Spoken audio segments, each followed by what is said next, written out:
말씀 같이 읽겠습니다. 요한복음 28장, 요한복음 6장 28절, 29절 말씀입니다. 요한복음 6장 28절, 29절 말씀 한 절, 짧은 말씀이니까 우리 같이 합독하시면 좋겠습니다.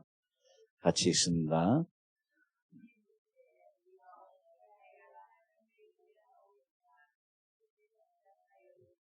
하나님께서 보내신 이를 믿는 것이 하나님의 이름이라 하시니. 아멘. 할렐루야. 이 자리에 어제 저녁에 제가 와서 쓰면서 주님께 특별한 감사가 있었습니다. 지난 5년간 우리 주의부 목사님께서 어떤 과정을 겪고 오셨고, 어떻게 하나님이 말씀을 주셨고, 그 말씀이 어떻게 성취되어 가고 있는지, 그 과정 속에 함께 있었고, 또 어제 저녁에 목사님께서 말씀 전하시는 모습을 보면서 주님이 그리셨던 그 모습이 이 모습이셨구나. 주님께서 앞으로 주님 오실 때까지 남은 특별한 사역을 우리 목사님 통해서 감당하게 하실 줄 믿습니다. 할렐루야. 아마 3년 전이었던 것 같습니다. 이재철 목사님 아들 이승윤이라는 사람이 TV 일반 방송 가요 경연대회에 나와서 특별하게 굉장히 좋은 결과를 얻고 1등을 해서 굉장히 좀 훈훈한 감동을 줬던 때가 있습니다.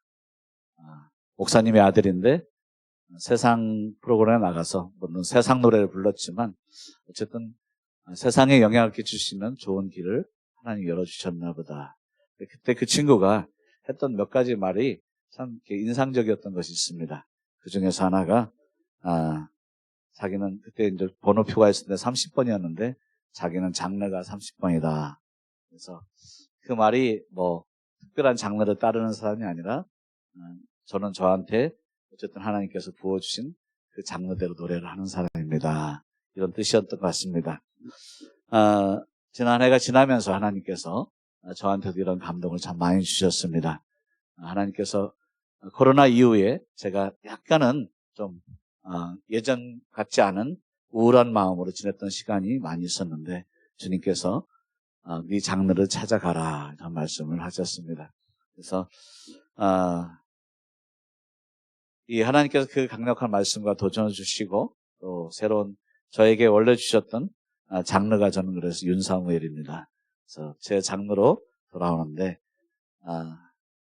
이 말씀이 여러분에게 도전이 되실 수도 있고 걸림돌이 되실 수 있습니다. 분명하게 저는 호불호가 확실하게 있는 사람입니다. 그래서 말씀이 걸림돌이 되시면 또 다른 말씀 들으시면 되고요. 여러분의 격려가 되시면 계속해서 그 말씀 따라 사시기를 주님으로 축원합니다. 할렐루야. 여러분, 저는 하나님의 일이 그렇게 쉽다고 생각하지 않습니다. 우리가 생각하는 것처럼 하나님 여러분 기도 응답 안 하십니다. 여러분 생각하는 것처럼 그렇게 하나님 여러분과 동행 안 하십니다. 솔직히 말씀드리면 하나님의 일반적인 은혜가 있습니다.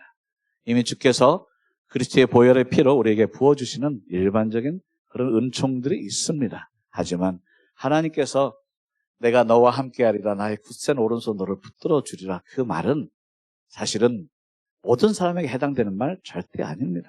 그것은 우리가 누구를 권면하고 위로하기 위해서 쓸지 모르지만 여러분 그렇지 않습니다. 실제 우리가 기도할 때 하늘에 열리고 주님의 보좌까지 상달되는 기도 별로 없습니다. 수많은 기도는요 땅에 떨어져요. 그냥 자기 속풀이 하는 기도입니다. 자기 한풀이 하는 기도예요. 하나님 알아듣지도 못합니다. 뭔 얘기를 했는지도 몰라요. 그런 기도가 우리 삶의 태반입니다. 우리가 하나님의 임재를 위해서 기도할 때 솔직히 말씀드리면 하나님 임재가 안 보여요. 아무런 임재가 없습니다. 그냥 반주 떠들썩하고 그냥 드럼 소리 떠들썩하고 마이크 잡고 소리로 고래 지르지만 다 마치 이런 비유가 합당하지 않지만 마치 바알과 아세라 제사장들이 그저 자기가 할 수 있는 부닥거리 하듯이 그런 모습일 때가 굉장히 많습니다. 하늘에서는 불똥 하나 떨어지지 않는데 아무런 응답이 없는데 그저 우리는 뭔가를 하고 갔다고 하면서 즐거워할 수가 있습니다.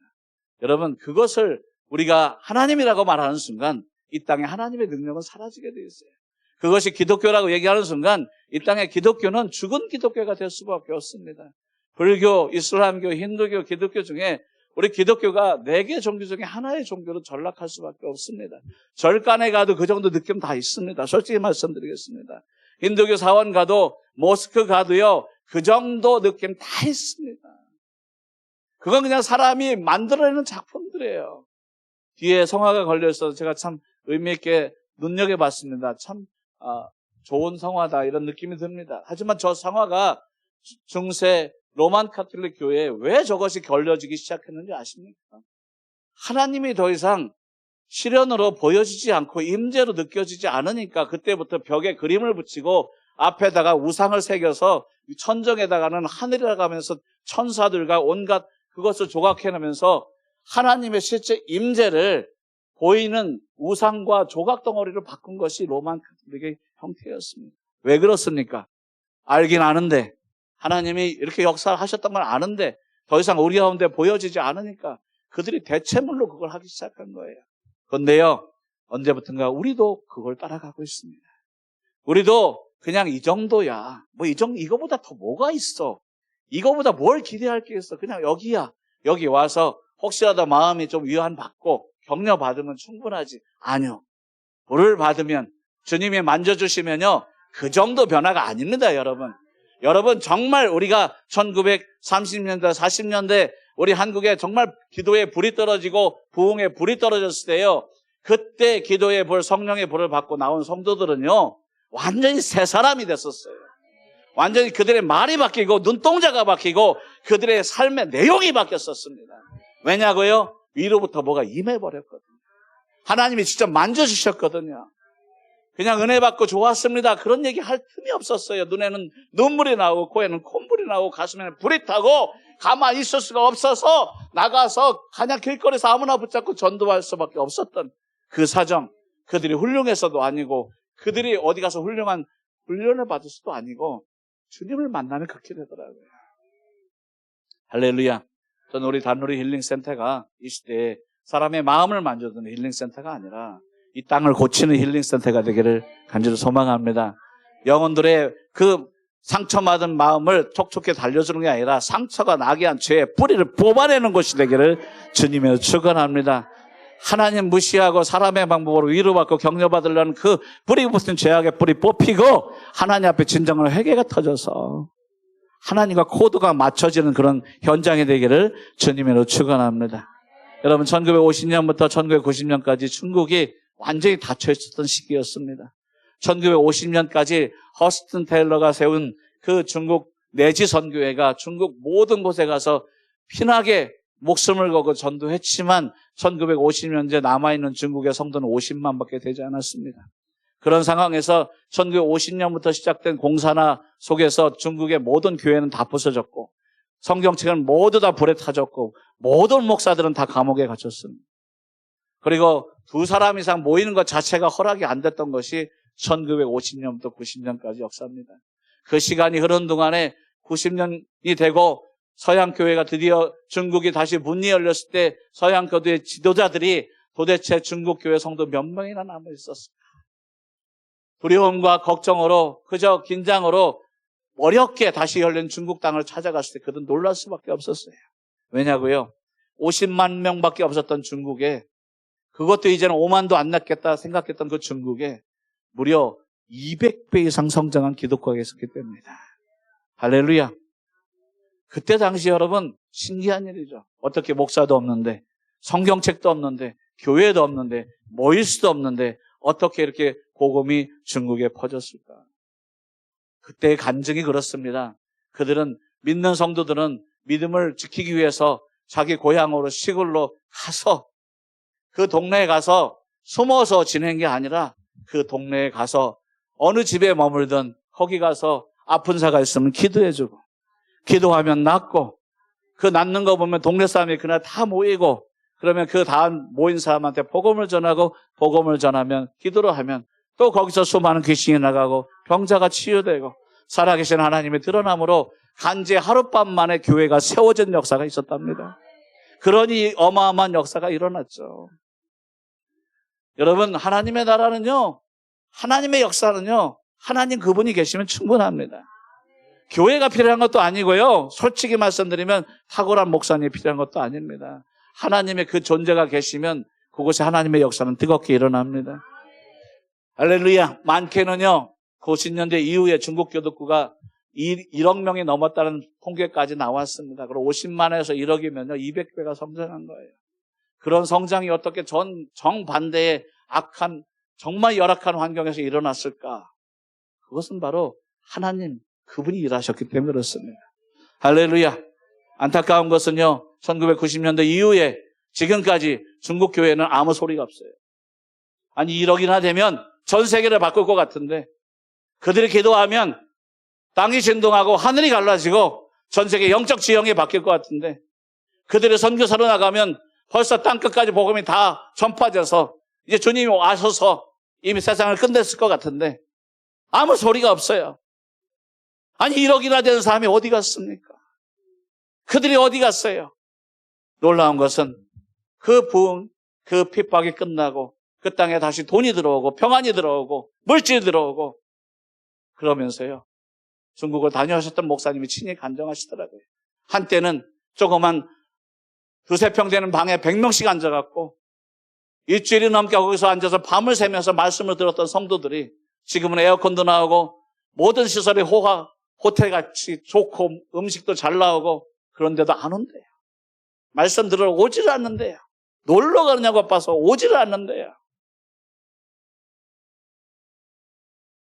핍박할 때 하나님이 일하셨어요. 돈이 생기니까 사람은 하나님을 의지하는 게 아니라 돈을 의지하기 시작하더라고요. 망하는 겁니다, 그것이. 그것이 망하는 겁니다. 여러분, 대한민국이 어떻게 섰습니까? 1950년 전쟁이 53년 전쟁이 끝나고 그 후에 이 나라가 어떻게 섰습니까? 먹을 거 하나도 없고 정말 보릿고개니 하면서 그 어려운 시대에도 그 자기가 밥을 짓는 그 쌀에서 10컵에서 1컵을 떠내서 성미라는 걸 모아서 하나님께 드리고, 새벽을 깨우고 밤을 깨우고 금요 철야로 하나님 앞에서 밤을 지새면서 그렇게 하나님만이 유일하게 나의 살 길이라고 붙잡았기 때문에 이 나라가 살지 않았습니까? 전 세계 유례 없는 성장과 부흥과 부를 대한민국이 얻지 않았습니까? 솔직히 말씀드리면 지금 대한민국 망했습니다. 소망이 없는 나라입니다. 아무런 소망이 없습니다. 교회도 망했고요. 젊은이들 다 교회 떠났고요. 경제적으로 이제 내리막길 밖에 없고요. 정치적으로도 완전히 다 망해버렸고요. 그리고 인구도 이제 다 안 나서 그냥 자연 소멸할 수밖에 없는 나라가 되어버렸습니다. 무슨 소망이 있습니까, 이 나라에? 여러분, 이 땅에 무슨 소망을 던져줄 수 있습니까? 이 땅에 던져줄 수 있는 유일한 소망은요, 1953년에도 그랬어! 이 나라는 그 이상으로 아무런 소망이 없었던 땅이었어. 그런데 우리가 그 배고픈 배를 움켜잡고 기도했을 때, 하나님의 그 얼굴을 부호했을 때, 그 앞에서 새벽과 저녁을 깨우면서 먹기를 거부하고 졸음을 쫓으면서 밤을 새며 기도했을 때 하나님이 이 땅을 새로 고쳐주셨어. 그렇다면 여전히 우리에게는 소망이 있고 답이 있는 거야. 우리는 여전히 이 땅을 다시 회복시킬 수 있는 거야. 살릴 수 있는 거야. 애를 낳지 않는 젊은이들이 애를 낳는 역사가 일어날 것이고, 이 나라에 떠나갔던 젊은이들이 주님에게 돌아가는 역사가 일어날 것이고, 다시 한번 80년대, 90년대, 70년대 이 땅을 뜨겁게 달구었던 성령의 불이 이 땅에 임할 줄 믿습니다. 그런 역사가 일어날 줄 믿습니다. 80년대 얼마나 한국이 멋졌습니까? 저는 골목골목 가나 기도원이 있는 걸 보았어요. 그 기도원이 하루도 시끄럽지 않은 날을 못 봤어요. 언제 가도 기도의 소리를 꽉 차 있는 걸 보았습니다. 사람들이 거기에 마음을 새서 기도하면서 구름대처럼 모여서 그렇게 하나님 앞에 매달리는 것을 보았습니다. 제가 그때 대학을 다녔는데 대학에서요 2명이 모이면 당연히 전도하는 모습이었습니다. 3명이 모이면 성경 공부하는 모습이었어요. 5명이 모이면 찬양하면서 예배드리는 모습이었습니다. 그게 대한민국의 젊은이들의 일반 캠퍼스의 모습이었어요. 주여, 그날이 어디 있습니까? 그때가 어디로 사라진 것입니까? 더 이상 하나님의 영광과 임재가 어디로 떠난 것입니까? 대한민국이요, 2, 3년 전에 전 세계 20개국, 잘 사는 나라 20개국을 대상으로 당신 삶에서 최고로 중요시 여기는 가치가 무엇입니까? 조사했더니 20개 중에 19개 나라는 가정이라고 했답니다. 근데 유일하게 한 나라가 돈이라고 한 나라가 있어요. 그 나라가 어느 나라가요? 대한민국입니다. 망할 나라입니다. 완전히 돈의 우상에 빠져서 돈 노예가 돼갖고 패망하고 있는 나라. 어떻게 하나님이 너희를 살렸는데 그때를 기억하지 못하고 그렇게 쉽게 하나님을 버리고 돈을 따라가고 평안함을 따라가고 즐거움을 따라가고 망해야 마땅하지 않겠습니까? 어떻게 이 나라가 다시 살겠습니까? 2007년에 부흥 어게인, 부흥 청평양 부흥운동 100주년 기념해서 부흥운동을 벌일 때가 있었습니다. 제가 속으로 웃었습니다. 그래서 올 부흥 같으면 벌써 100번은 왔겠다. 부흥은요, 가슴을 찢어야 오는 것입니다. 심장이 깨져야 오는 것입니다. 눈에서 진짜 눈물이 터져야 나와 부흥이 오는 것입니다. 그렇게 위로받고 격려받고 날쌘 설교 들어서 부흥 절대 안 옵니다. 제가 오늘 한국의 설교를 들으면서요, 가슴이 찢어져요. 아무리 설교를 들어도 뭘 하라는 내용이 없어요. 모든 설교가 잘하고 있다. 주님이 너를 격려하고 계셔, 위로하고 계셔, 잘하고 있어. 계속 그래, 계속 그러면 되는 거야. 계속 그래서 망했는데, 계속 그래서 이 나라가 이 모양 이 꼴이 돼가고 있는데 계속 그래라뇨. 회개하러 가야지. 돌이켜야 하지. 왜 계속 그래라고 위로하고 격려하는 겁니까? 여러분, 교회는 이렇죠. 한번 세상에 나가보세요. 저도 몇 많은 분들이 있어서 세상에서 깊숙이 일반 사람들과 직장 생활하며 사는 분들 얘기 듣습니다. 안 깨진 가정이 없어요. 안 깨진 부부관계가 없어요. 안 깨진 부모와 자녀관계가 없어요. 멀쩡한 관계가 하나도 없어요. 모두가 혼자가 되어서 외롭게 고통하면서 울부짖으면서 도대체 이 땅에 나를 도와줄 사람이 누가 있을까 한탄하면서 시간을 보내고 있어요. 그런데요, 우리는 괜찮대요. 계속 그렇게 살아요. 아닙니다, 여러분. 절대 아닙니다. 우리는 돌아가야 됩니다. 우리가 돌아가야 할 자리로 돌아가야 됩니다. 할렐루야. 저는 하나님의 임재를 믿습니다. 하나님의 역사를 믿습니다. 하늘이 열리는 걸 믿습니다. 그냥 우리가 느낌상으로 기분 좋아지는 느낌 말고요. 저는 정말 하늘이 열리고 불이 떨어지는 걸 많이 봤습니다. 영혼들의 뿌리까지 뽑혀서 돌이키는 걸 많이 봤습니다. 마약 중독자가 마약을 끊게 되고 그 자리에서 변화된 걸 보았고, 도박 중독자의 잡고 있던 귀신이 그 자리에 떠나가고 새 인생 사는 걸 보았고, 수많은 하나님의 역사들을 현장에서 보았습니다. 소경이 눈을 뜨고 벙어리가 말을 하고 안절뱅이가 일어나고, 수많은 역사들이 주님이 임하면 그 자리에서 일어나더라고요. 우리가 정성이 부족해서 하나님 역사가 안 일었다고 얘기합니다. 여러분, 정성은요, 불교에만 있는 나라 얘기예요. 우리에게는 더 이상 하나님은 정성을 요구하지 않습니다. 모든 정성은 주님께서 이미 십자가에서 다 지불하셨습니다.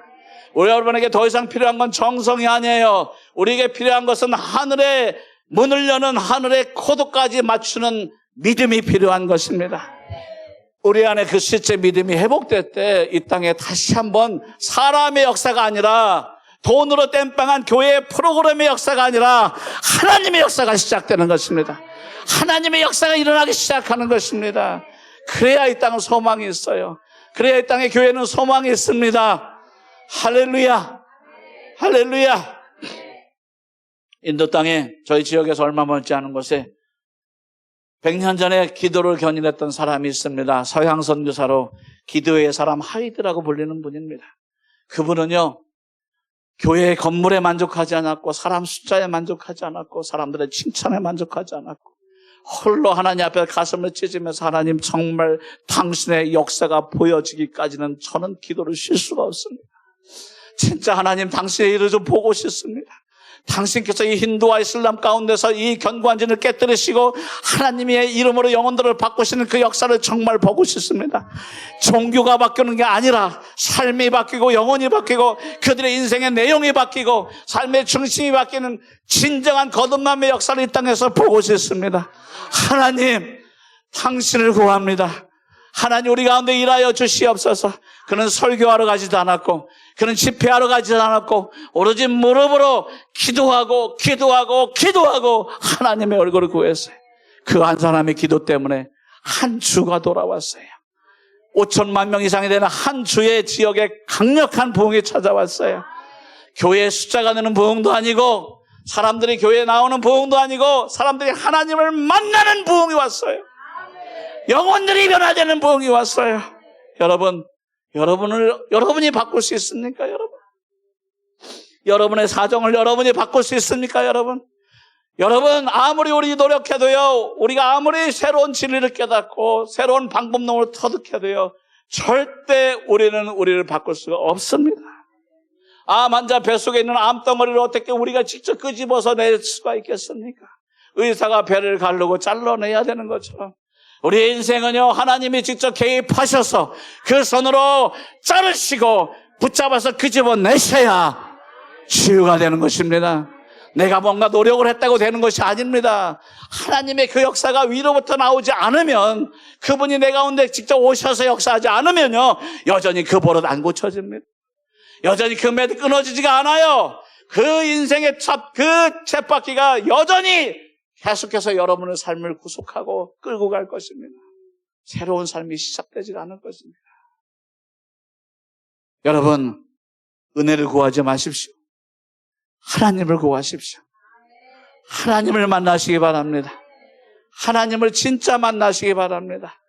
누구한테나 다 기회가 있습니다. 아무리 엉망으로 사셨던 분이든 아무리 종교적으로 사셨던 분이든 상관없습니다. 하나님을 만나면 하나님은 똑같이 역사해 주십니다. 할렐루야. 할렐루야. 죄송합니다. 이런 말씀을 들을 분이 여러분이 아니라 어쩌면 저 길거리에 있는 사람들이고 다른 곳에 있어야 될 분이지만 들으려고 오신 분들이 여러분밖에 없어서 그래서 여러분에게 이 얘기를 들려드립니다. 아멘. 할렐루야. 제가 주님 앞에 깊이 사로잡혀서 살고 있을 때 주님께서 아들아, 사람들이 나한테 나오는 것이 얼마나 힘든 일인지 아니 하면서 한 환상을 보여주었습니다. 그 환상은요, 긴 말씀을 짧게 말씀드리겠습니다. 그 하늘에 태양이 있는데요, 그 태양빛만 한 번 보기를 간절히 소망하는 사람들이 많이 있습니다. 어둠에 살고 있는 사람들. 주님이 보여주신 것은 태평양 바다 같은 것이었어요. 그 바다 수천 킬로는 아니겠죠. 수천 미터 밑에 가니까 빛이 하나도 들어오지 않습니다. 완전히 흑암입니다. 거기에 그 온갖 그 더러운 것에 짓눌러 있는 존재가 내 인생에 한 번이라도 저 태양빛을 보면 얼마나 좋을까. 그런데요, 수천 미터 깊은 파도 속에서 무슨 재주로 저 하늘에 떠 있는 태양빛을 볼 수 있겠습니까? 거기서 내가 조금 소리 지른다고 그 빛이 들어오겠습니까? 조금 종교적으로 노력해본다고 들어오겠습니까? 그래서 하나님께서는 하늘에서 태양에서 우리 있는 곳까지 예수 그리스도라는 파이프를 팍 박아버리셨어요. 그 바다를 뚫고 그 바다의 깊은 심야를 뚫고 우리 앞까지 우리가 눈만 맞추면 저 하늘에 있는 태양을 보고 그 빛을 누릴 수 있는 통로를 만들어 주셨어요. 그런데 그때 주님 한 가지를 보게 해주세요. 네가 저 태양빛을 보려면 세 가지가 맞아야 돼. 태양, 파이프, 너의 눈. 이 세 가지가 일직선이 돼야 너는 태양을 볼 수가 있어. 파이프가 있다고 볼 수 있는 게 아니야. 세 가지가 그게 바로 제가 말씀드린 코드입니다. 하나님과 우리의 코드가 맞아야 이게 일직선이 돼야 저 수천 미터 밖에 있는 빛이 반짝 보이는데 그거 한 번만 봐도 인생이 뒤집혀집니다. 그걸 저는 뭐라고 표현했냐면 개벽이라고 표현했어요. 목사가 그런 단어 쓴다고 뭐라고 하지 마세요. 그냥 이 땅에 더 이상 그만한 단어가 없더라고요. 이건 정말 개벽이다. 정말 이처럼 충격적인 사건이 없다. 그 빛을 안 봤던 평생 태어나면서부터 지금까지 살아오면서 한 번도 보지 않았던 그 존재가 그 하늘의 빛을 잠깐이라도 한번 보세요. 개벽이 일어납니다. 멀쩡하게 못 삽니다, 여러분. 그냥 제정신이 아니게 돼 있어요. 미쳐 살게 돼 있습니다. 그 빛을 평생 잊을 수가 없어요. 그 빛을 쫓아가게 돼 있습니다. 근데요, 그러려면 뭐가 맞아야 되냐? 세 가지가 일직선이 돼야 돼요. 그냥 앉아있는다고 보아지는 것이 아닙니다. 아멘? 그럼 하늘 태양도 떠 있고 예수님도 우리 가운데 와 있고 도대체 뭐 때문에 코드가 안 맞는 거예요? 딱 하나 때문에 코드가 안 맞아요. 우리가 회개를 안 해서 코드가 안 맞습니다. 그게 유일한 이유입니다. 회개를 안 해서 코드가 안 맞는 것입니다. 할렐루야. 나를 변화시키지 못한 복음은 복음이 아닙니다. 복음이 가짜라는 얘기가 아닙니다. 내가 아직 복음을 만나지 못했다는 얘기입니다. 여러분 여전히 씨름하고 계시다면요. 답은 하나예요. 내가 아직 복음을 못 만났다. 너무 다른 데서 답을 찾지 마세요. 또 뭐 신학도 해봐야 되나? 훈련도 받아야 되나? 아무리 받아봤자 소용없습니다. 그냥 쉬운 말로요. 여러분이 아직 복음을 접하지 못한 겁니다. 복음은요. 그 즐거움을 이기지 못해서 견디지 못하게 하는 게 복음입니다. 내 속에서 나의 어떠함을 넘어서 나를 빛으로 끌고 가는 것이 복음입니다. 할렐루야. 내가 아직도 그 빛 가운데 있지 않다면, 내가 변화하지 않았다면 복음을 내가 아직 내 것으로 삼지 못한 것입니다. 왜 우리가 아직도 그 복음을 접하지 못했을까요? 그것은요, 제가 깊이 있게 하나님 앞에서 생각해 봤는데 이유는 하나입니다. 그것은 믿지 않아서 그래요. 믿지 않아서 그래요. 뭘 안 믿냐고요? 하나님의 존재를 안 믿더라고요. 이 땅에 지금도요, 가장 심각한 문제가 뭔지 압니까? 하나님의 존재를 안 믿는다는 거예요. 여러분, 어차피 세상은 하나님의 존재를 안 믿으니까 저렇게 가는 건 너무 당연합니다. 그런데 여러분, 중요한 것은 교회 안에서도 여전히 하나님의 존재를 믿지 않는 사람이 제가 볼 때는 99%입니다. 여러분 이 자리에 왜 있습니까? 하나님 믿기 때문에 와 있습니까? 아니요. 제가 정직하게 말씀드릴게요. 믿어보려고 와 있는 거예요. 언젠가 나도 진짜 믿는 날이 오겠지. 말 들어보니까 있는 것 같기는 한데 마음에 여전히 뭔가 맥히는 건 있고 이것이 언젠가 뚫리고 나도 진짜 믿는 날이 오겠지.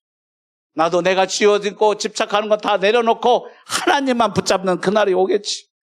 그 하나님 한번 믿어보려고 여기 와 있는 거고 때로는 저도 그런 모습입니다. 실제 우리가 살고 있는 이 땅에서 제가 참 들어보는데 이해가 안 되는 단어가 있어요. 그게 뭐냐면 7대3, 6대4. 대한민국의 간첩이 5만이래요. 5만 명이면 여러분 인구 1000명당 1명이 간첩이에요. 이미 끝난 나라예요. 그 나라는. 그런데 1000명 중에 1명이 간첩이면 간첩이 혼자 밥 먹고 삽니까? 주변에 적어도 100명은 설득하지 않겠습니까? 혼자. 그러면요 이미 이 땅에 10% 이상이 다 간첩의 소나기에 놀아나고 있는 사람들인 겁니다. 그런데요 제가 이 대한민국의 실정을 얘기하려는 게 아니라 이 얘기를 저한테 하는 사람이 너무 멀쩡하게 얘기하더라고요. 전혀 긴장도 없어요. 두려움도 없어요. 딱 이런 거예요. 오늘 우리 집에 도둑이 들어오는데 재밌지? 그게 웃으면서 할 얘기예요? 좀 더 심각하게 얘기할까요? 우리 집에 아직 결혼하지 않은 딸들이 몇 명 있는데 도둑이 와서 겁탈도 하고 도둑질 하려고 들어온데 그 얘기를 웃으면서 하는 아버지가 있겠습니까? 미친 사람 아니겠습니까? 그런데 대한민국의 간첩이 5만이라는데 그거 웃으면서 실룩딜룩 대면서 웃으면서 얘기해요. 이게 도대체 무슨 멘탈 프로블럼인가?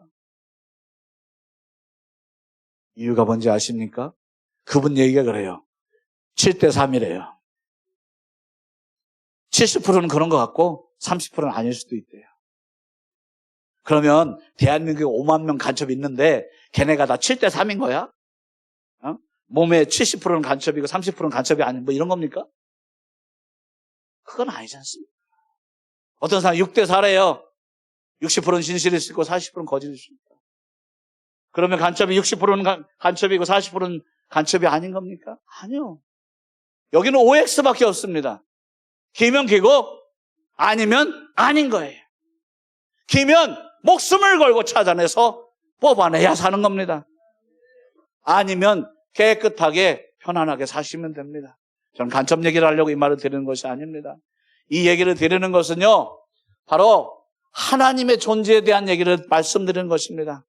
우리의 여러분의 믿음이 7대 3인지 6대 4인지 9대 1인지는 모르겠어요. 하지만 결론은 뭔지 아십니까? OX입니다. OX예요. 있으면 정말 있고요, 없으면 진짜 없는 겁니다. 그 중간지대는 존재하지 않아요. 하나님 70%는 있는 것 같아. 그런 하나님 존재하지 않습니다. 60% 계신 것 같아. 그런 하나님 존재하지 않아요. 하나님의 존재는요, 있으면 있고 없으면 없는 거예요. 있으면 진짜 믿어야 되고 없으면 깨끗하게 버리고 세상으로 가세요. 왜 시간 낭비하십니까? 믿으려면 진짜 믿으세요. 안 믿으려면 깨끗이 버리고 가세요. 왜 애매하게 사십니까? 그래야 답이 나오는 거 아니겠습니까? 간첩이 정말 있으면 두드려 잡아야 되고 목숨 걸고 6.25 전쟁하듯이 전쟁해야 되는 것이고, 없으면 편안하게 사세요. 그 왜 이상하게 애매하게 사십니까? 그런데 우리 안에 이런 신앙이 너무 많아요. 긴 것 같기도 하고 아닌 것 같기도 하고. 아무리 긴 것 같고 아닌 것 같아도요, 사실은 하나밖에 없습니다. 기면 기고 아니면 아닌 것입니다. 하나님이 계시면 정말 믿는 자는 구원을 받을 것이고, 하나님이 안 계시면 우리 그냥 깨끗하게 죽겠죠, 뭐. 별거 있겠습니까? 계시면요, 애매하게 믿은 사람은 한 명도 구원받지 못합니다. 애매하게 믿은 사람은 한 명도 구원받지 못합니다.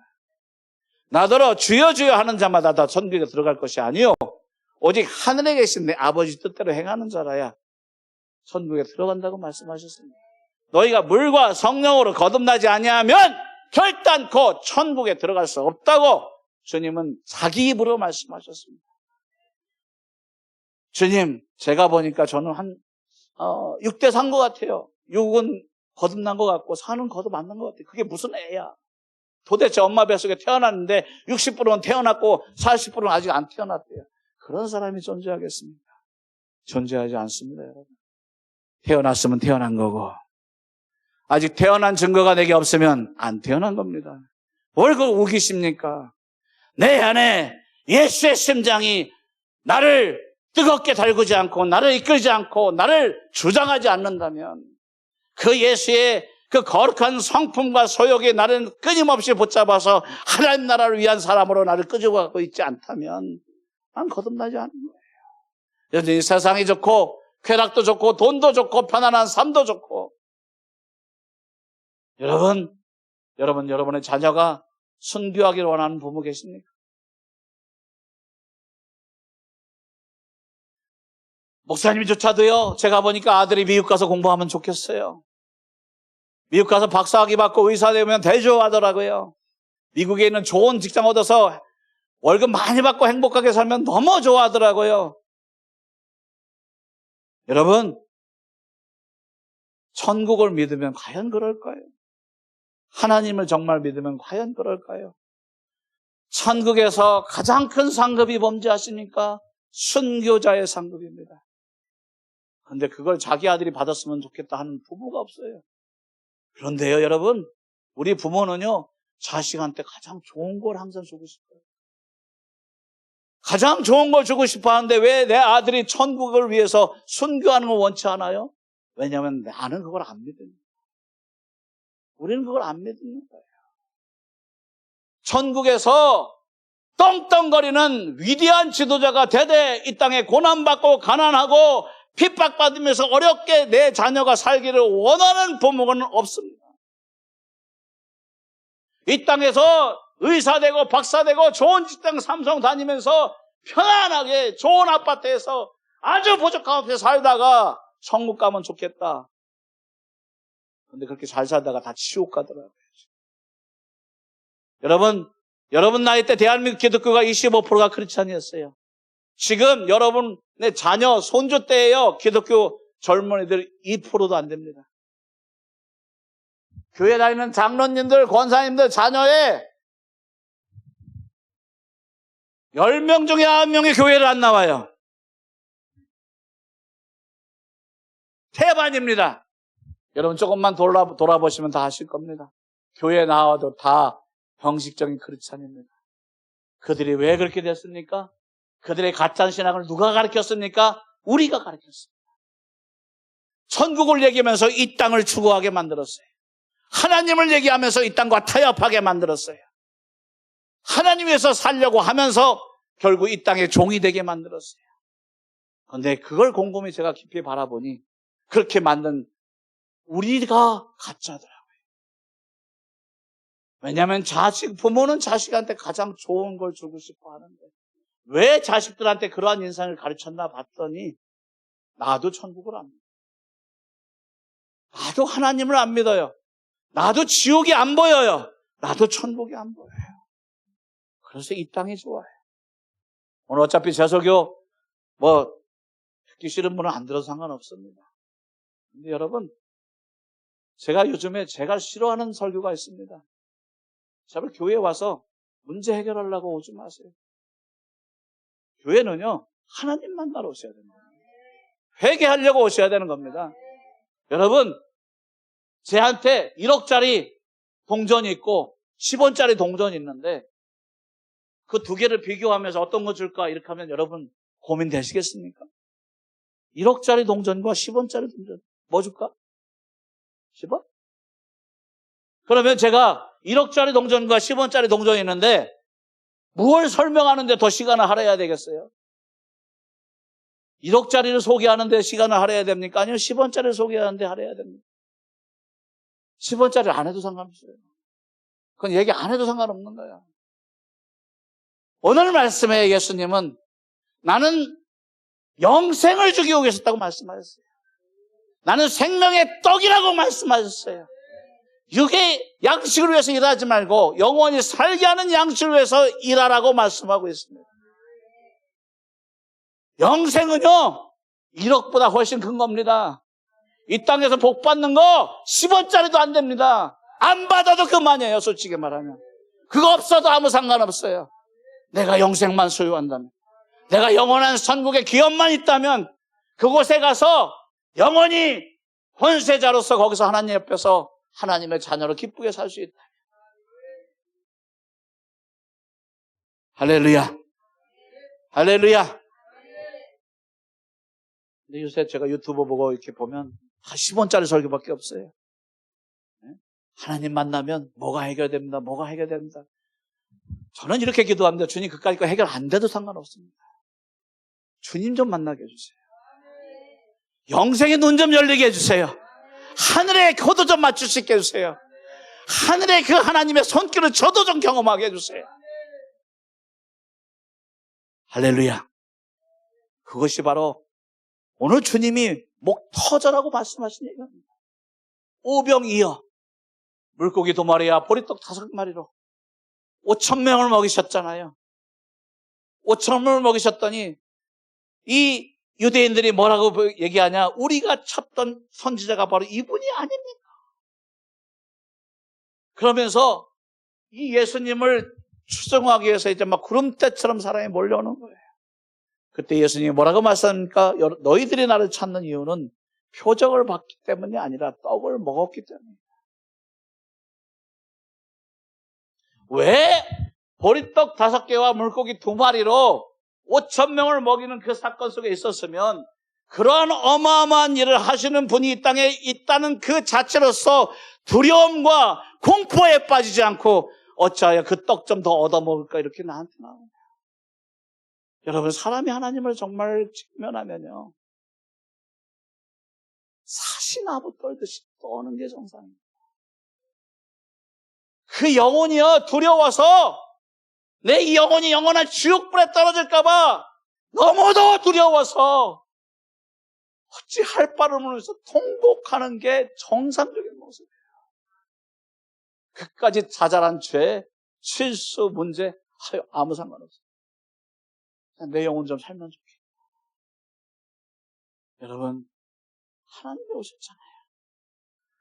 5,000명을 하나님이 먹이신 걸 봤잖아요. 이 어마어마한 손길 속에 그 일을 행하시는 저분이 과연 누굴까? 이런 분이 도대체 누굴까?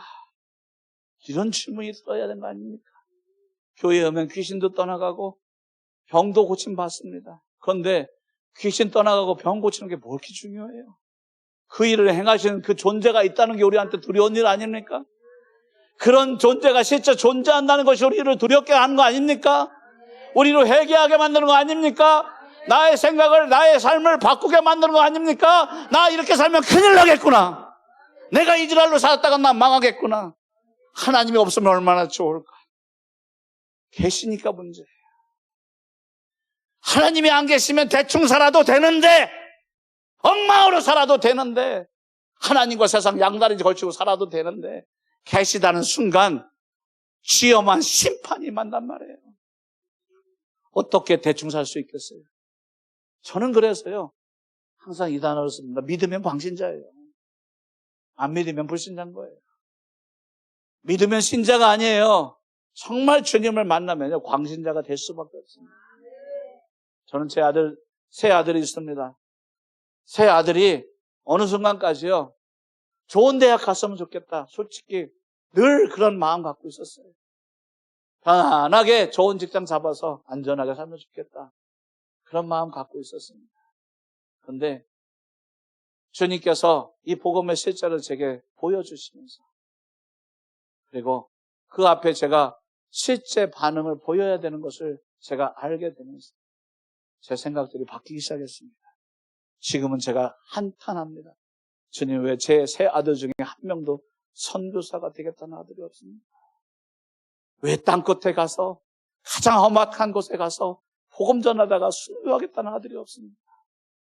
왜 이 아빠는 맨날 새벽과 저녁으로 기도 못해서 절절해서 사는데 우리 아이들은 엄마 아빠 있는 데서는 저 기도를 안 하더라고요. 물론 혼자 있을 때는 해요. 잘해요. 보이면 재미도 없는 엄마 아빠예요. 예수 얘기밖에 안 해서. 재미대가리 하나도 없는 엄마 아빠인데, 그래도 이 절절하게 제 가슴에 다 예수 참 쟤네가 그것 좀 흡수해서 같이 가면 좋겠다. 하나님이 제 마음의 소망과 눈을 다 바꿔주시더라고요. 그래, 그렇게 부유하지 않아도 상관없어. 아니, 주님 때문에 고난을 받아도 상관없어. 그게 사실은 제일 멋있는 길이야. 가장 아름다운 길이야. 할렐루야. 할렐루야. 저희 아들들한테 하나님께서 나름 고난을 주시더라고요. 하나님이 선교사 자녀들은 책임지신다며요. 왜 남의 자녀들은 다 책임지시고 토지 자녀만 책임을 안 지십니까? 아니, 다른 선교사님 애들은요, 뭐가 그렇게 잘나? 그냥 공부하면 다 수석이고, 뭐 어디 갔다 가면 미국 어디 대학 가 있고, 거기서 뭐 이미 다 하면 뭐해서 큰 대학에 어디 뭐 직장 잡고 있고. 근데 저희 아이들은 너무도 순전하게 주님 말씀을 받고 컸는데, 뭐 그런 것들이 제 눈에 안 보이더라고요. 물론 저희 아들들 나름 굉장히 잘 갔습니다. 근데 제가 가끔 그런 마음이 들더라고요. 그리고 고난도 찾아오는 걸 보면서 무엇입니까? 근데 주님이 저한테 그때 깊이 있게 말씀하신 것이 있습니다. 너는 떡을 원하냐? 영생의 떡을 원하냐? 네 아들이 이 땅에 떡을 가지면 좋겠냐? 영원한 떡을 가지면 좋겠냐? 여러분, 중국의 간증을 통해 말씀드렸죠. 고난이 오고 핍박이 오면 사람들이 영생의 떡을 쉽게 갖습니다. 근데 돈이 많고 편안하면요, 절대 못 가져요. 육신의 떡에 대한 욕망이 너무 커져서 영생을 수요하지 못합니다. 이상한 신앙생활 하지 마십시오. 우리 아들은 세상에도 잘 되고 천국도 가면 좋겠다. 그렇게 못 될 가능성이 아주 높습니다. 왜냐하면 이 땅에 고난이 없고요, 이 땅에 그리스도를 위한 피뿌림과 그 그리스도를 위한 순교와 희생이 없으면요, 주님을 그렇게 알기가 쉽지가 않더라고요. 아주 어렵습니다. 제가 아는 권사님이 뒤늦게 이 복음의 사실을 깨닫고요, 자기 자녀를 위해서 기도하기 시작했어요. 주님, 제 아들도 진짜 예수 만나게 해주세요. 그랬더니요, 며느리가 바람을 피더라고요. 말씀 오해하지 마십시오. 하나님이 그렇게 했다는 얘기가 아닙니다. 쉬운 말로 고난이 찾아요. 아니, 저는 주님을 만나게 해달라고 했는데 왜 내 아들 삶에 고난이 찾아옵니까? 왜냐하면요, 제가 지금까지 본 경우는 고난 중에 하나님 만난 사람 봤지만 부유한 중에 고난 하나님 만난 사람 본 일이 없어요. 진짜입니다, 여러분. 제가 깊이 교제하는 한 집사님은요, 10여 년이 넘게 남편이 맨날 이혼하자 가면서 사셨어요. 그런데 그 전까지는 세상에 이런 인고 부부가 없었대요. 그런데 그 남자가 하루아침에 바뀐 거예요. 그런데 그 10년 동안 남편이 돌아와 달라고 그렇게 기도를 했고, 그것 때문에 하나님 앞에 눈물로 씨앗을 심었는데 10년이 지난 지금도 남편은 이혼하자가 없고, 근데 10년이 지난 지금 자기는 뭘 봐냐? 남편이 돌아온 게 아니라 자기가 하나님께 돌아갔더라고요. 아멘. 복 받은 거 아닙니까? 수지 맞은 거 아닙니까? 그 남편 돌아오든 안 오든 그 사람 인생 속 아니고요. 내 영혼이 구원받았으면, 내 영혼이 하나님 만났으면, 그분을 소유했으면 이 10원짜리 받던 못 받던 1억 원 받았으면 된 거 아닙니까? 아멘 합시다. 할렐루야! 할렐루야! 영생 안에는 모든 것이 있어요. 영접한 자, 그 이름을 믿는 자에게는 하나님의 자녀가 되는 권세를 주신다겠잖아요. 이 말씀도 조금 더 깊이 들어볼 이유가 있습니다. 하나님의 자녀가 되게 한다고 안 하고 하나님의 자녀가 되는 권세를 주신다겠어요. 자녀가 됐다는 것보다 더 놀라운 것은 자녀의 권세를 주셨다는 겁니다. 그 자녀의 권세는요, 당당히 천국에 들어갈 수 있는 권세요. 그 자녀의 권세는 당당히 하나님과 기도하고 동행할 수 있는 권세요. 그 자녀의 권세는 이 땅에서 구하고 선포한 즉 그대로 이루어지는 권세요. 사단의 견고한 진을 무너뜨리고 하나님 나라에서 용사로 살 수 있는 권세인 걸 믿으시기 바랍니다. 그런 권세를 고작 아들 직장 취직하는 데 쓰셔야겠습니까? 남편 고작 그깟 인간 하나 돌아오는 데 쓰셔야겠습니까? 허비하지 마세요. 그런 일 안 일어나도 상관없어요. 할렐루야. 어차피 주님은 돌아오게 할 사람 돌아오게 하시겠죠. 아멘. 할렐루야. 할렐루야. 마음에 안 드시면 다 잊어버리세요. 어차피 저는 죽는 날까지 이 설교하고 살 겁니다. 아멘.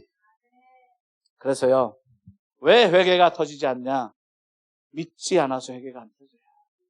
하나님의 실존이 안 믿어지니까 회개가 안 터지더라고요. 예배 드리다가 평범하게 아주 꺼리낌 없이요, 전화 받으러 일어나 나갑니다. 제가 주님을 직면하고 나서 벼락을 맞는 느낌이었어요. 도대체 하나님을 면전에 놓고 핸드폰을 받겠다고 중간에 일어나가 말이 안 되는 얘기잖아요. 하나님의 존재를 인정을 안 하는 거죠. 하나님 앞에서 양반다리하고 안 돼. 말이 안 되는 얘기예요. 네. 그래도 진짜 계시면 무릎 꿇고 앉을 수밖에 없을 거예요. 그래, 지금 강요하는 거 아닙니다. 지금 강요하는 거 생각해 보시라는 겁니다. 제가 하나님 말씀을 그다음부터 전할 때 특별히 인도에서 많이 전했지만 예배 중간에 한 명도 일어나는 거 허락을 안 했어요. 오줌마리 오면 거기다 싸라겠습니다. 그래도 하나님을 경외해라. 하나님의 실존을 인정해라. 그분의 실제를 받아들여라. 그래야 하나님도 너의 믿음을 받아들인다. 나의 믿음이 실제가 됐대. 하나님도 나에게 실제가 되신 겁니다. 내가 실제 하나님께 반응하기 시작할 때 하나님도 내게 실제 반응하기 시작하는 거예요. 할렐루야. 여러분은 별 수 없는 사람들입니다. 평범한 사람들입니다. 그냥 먹고 살다가 돌아가실 사람들입니다. 만약 하나님을 원합니다. 만약 하나님과 특별한 직면이 이루어지지 않는다면 우리는 다람쥐 쳇바퀴 돌듯이 그저 그 사람 살다가 먹고 싸고 자고 놀다가 갈 겁니다. 저도 2025년이 시작되면서 제가 최 사실한테 질문했습니다. 지금 뭐 하고 있지? 하나님 일을 하고 있나? 주님이 나를 통해서 일을 하고 계신가? 나를 사용하고 계신가? 뭔가 하나님 일에 내가 지금 참여하고 있나? 착각하지 마세요. 이런 거 왔다고 하나님을 하신 거 아닙니다. 이건 하나님이 그냥 간식 먹여주시는 거예요. 특식 먹여주시는 거예요. 하나님의 일은 그것이 아닙니다. 제가 어제 어떤 목사님 뵀는데 그분은 택시 운전기사를 하시면서 하루 종일 아침부터 저녁까지 만난 사람마다 복음을 전하라고 하더라고요. 아유, 선교사 내려놓고 택시 운전기사 해야겠다. 홀랐다. 그분이 홀랐다. 실제 세상에 나가서 복음을 전하고 계십니다. 천국 가면 저분이 큰 분이십니다. 할렐루야. 할렐루야.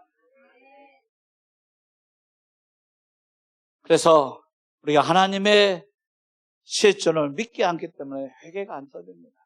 우리가 하나님을 믿기 시작합니다. 사실은 우리에게 필요한 것은 믿음이라는 것이 일어나야 돼요. 믿음이 생겨야 돼요.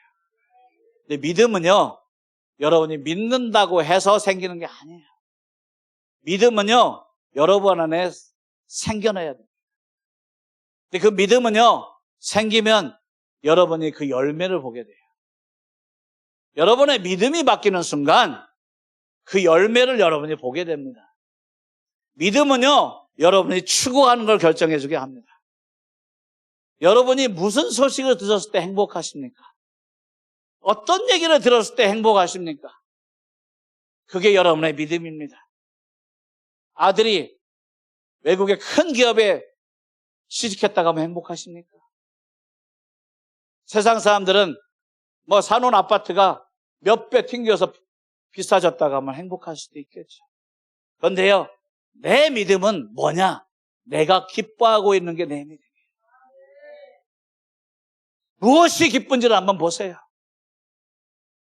주님을 더 사모하고 만나는 열망이 여러분의 보십니까? 그분만이 나의 전부이기를 넘어 소망하는 그 열망이 여러분 안에 불타고 계십니까? 하나님을 정말 절절히 사랑하십니까? 그분을 위해서 있는 걸 다 쏟아드리고 싶으십니까? 저도 제가 갖고 있는 차를 2번 하나님 앞에서 누군가에게 그냥 줘봤습니다. 주고 싶어서. 하나님께 하도 드리는 인생이 없어서 제가 너무 한심해 보여서 그냥 재산을 3번 정도, 재산이랄 게 뭐가 있겠습니까? 선주교사가. 그래도 싹 털어서 싹 비워봤어요. 싹 비워서. 하나님, 별거 아니지만 제가 한 번이라도 주님께 드려보고 싶습니다. 하나님께 정말 뭔가 좀 하고 싶습니다. 뭐 드렸더니 채워졌더라. 그건 중요하지 않아요. 그걸 위해서 하는 건 아닙니다. 드린 게 중요한 거 아니겠습니까? 할렐루야. 할렐루야. 날마다 시간이 지날수록 아멘이 작아지신 것에 감사를 드립니다. 뭔가 제대로 설교를 하고 있는 것 같아요. 그런데 믿음이 생기면 여러분이 원하는 것이 바뀌어요. 그래서요, 자기 아들 대학 입시 잘하게 해달라고 수능시험 잘 치게 해달라고 1년 내내 나와서 새벽 기도한 사람은 지옥 갈 사람이에요. 100% 지옥 갈 사람. 기도가 나빠서가 아니에요. 그는 여전히 믿지 않고 있어요. 믿지 않으니까 아들이 대학 가는 게 이렇게 중요하지. 믿으면 내 아들이 대학 공부했다는 것 때문에 예수를 놓치는 게 너무도 두렵고 힘든 일이 됩니다. 지옥불이 떨어지면 어떡하려고요? 지옥불 떨어지면 어떡하려고 그러십니까? 할렐루야. 믿으면 내가 추구하는 게 바뀝니다. 믿으면요, 우리가 정말 투자하고 그리고 희생하는 대상이 바뀌게 되어 있어요. 지금은 그런지 모르겠어요. 한 10년 전에 그런 간증을 제가 개인적으로 들었습니다. 어느 지사님이 자기 남편이 벌이가 괜찮았는데 그럼에도 불구하고 자기 남편 원급 갖고서는 자기 자녀가 특별한 과외를 받을 수가 없어서 특별 과외를 시키려고 파출부 일을 하고 계신다고 하더라고요. 그때 제 마음에 이런 마음이 들었습니다. 자식 성경보 과외시키려고 파출부 일을 하는 그런 엄마도 있으면 좋겠다.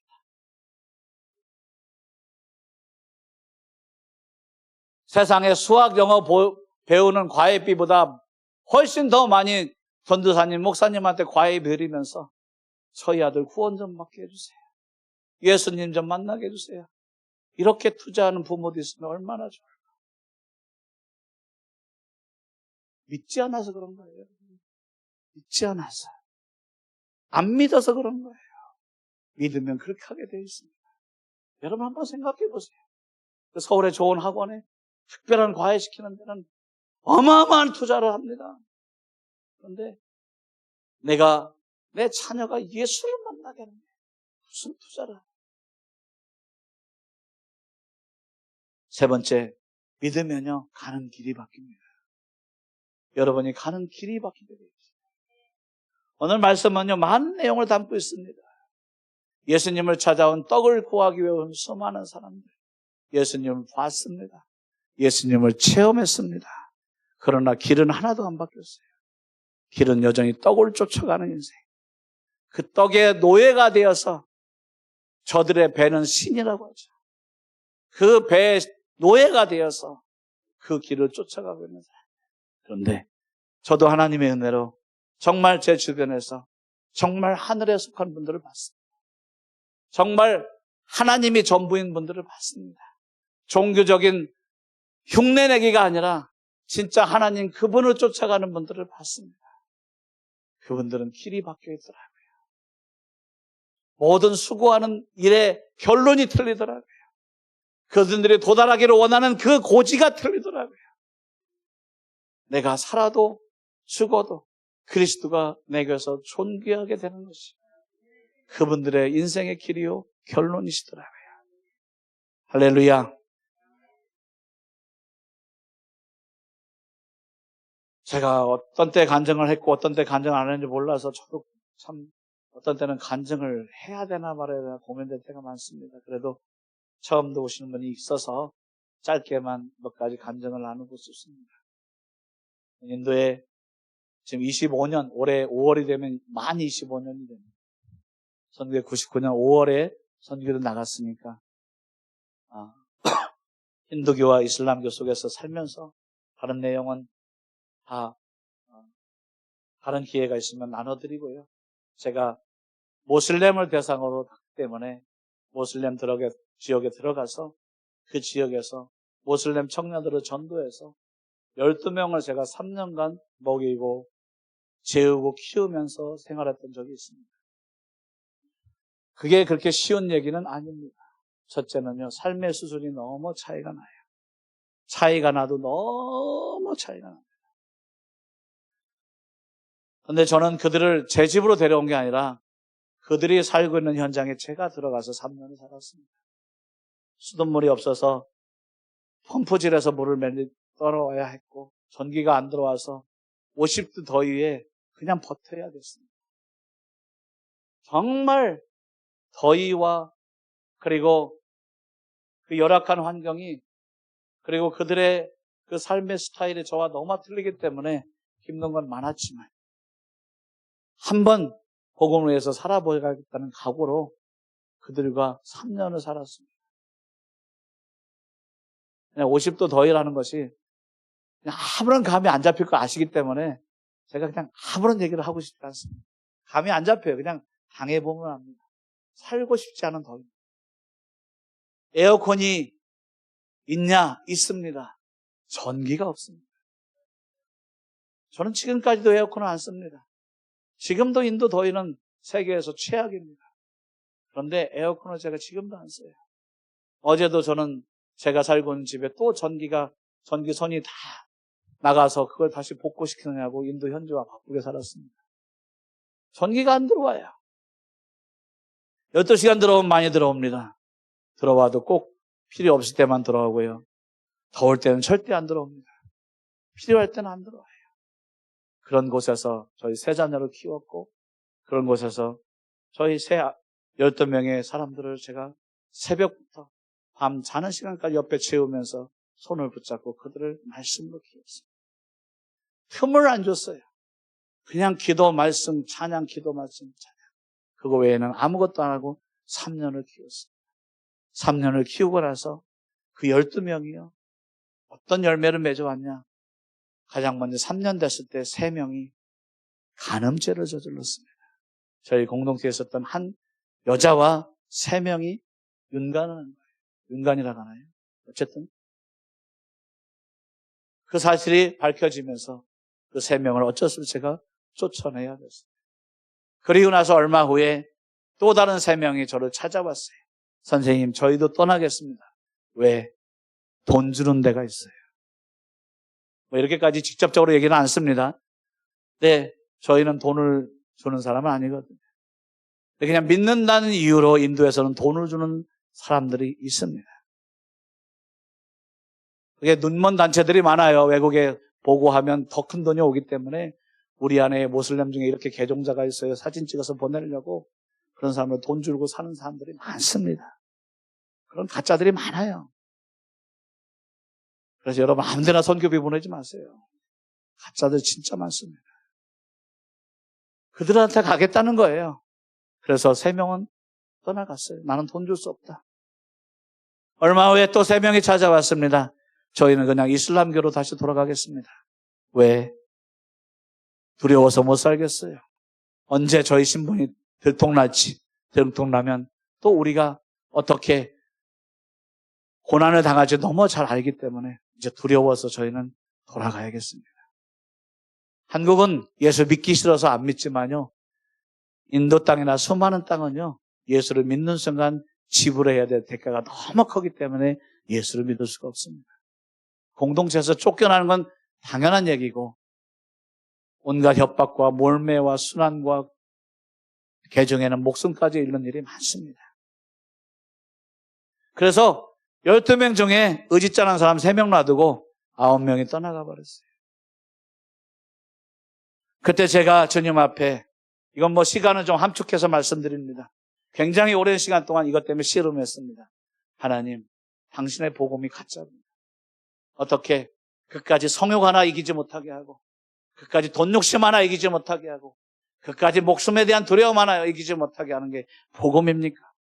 사도행전에 나타났던 당신은 더 강력하게 역사하셨고 더 강력하게 사람들이 변화돼서 땅끝까지 증인으로 살았는데 제가 3년을 밤낮 쉬지 않고 어떻게 가르쳤는지 당신이 잘 아시는데 어떻게 이 영혼들은 이렇게 형편없이 결과가 맺어집니까?